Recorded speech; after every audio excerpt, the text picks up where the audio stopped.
today's video is about method of drinking water.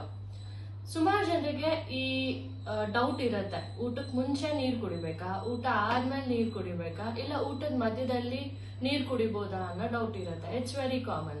So ನನ್ನ suggestion ಏನಂದ್ರೆ, in between having food you can please drink water. That is very advisable. After food ಕುಡಿಯೋದ್ರಿಂದ issue ಆಗುತ್ತೆ. ಇದು ನಿಮ್ quality of food ನ reduce ಮಾಡುತ್ತೆ and also digestion ನ disturb ಮಾಡುತ್ತೆ. ಊಟಕ್ಕೆ ಮುಂಚೆ ಕುಡಿಯೋದ್ರಿಂದ ಏನು ಅಂತ ಹೇಳಿದ್ರೆ, ಅದು ನಿಮ್ ಡೈಜೆಸ್ಟಿವ್ ಜ್ಯೂಸಸ್ ನ ಡೈಲ್ಯೂಟ್ ಮಾಡುತ್ತೆ and also disturbs your digestion. So ಹಾಗಾಗಿ ಊಟದಾದ್ಮೇಲೂ ಊಟಕ್ಕೆ ಮುಂಚೆನೂ ನೀರು ಕುಡಿಯೋದು is not advisable. You can drink water in between having your food. That is advisable. And ಎಷ್ಟು ನೀರು ಕುಡಿಬೇಕು is also another doubt for many people. ಎಷ್ಟು ನೀರು ಅಂತ ಹೇಳಿದಾಗ, half of your stomach should fill with your food. Quarter, the remaining half only, quarter should be your water and the other quarter should be empty. This is how your food pattern or consumption of water should be while having your food. Thank you.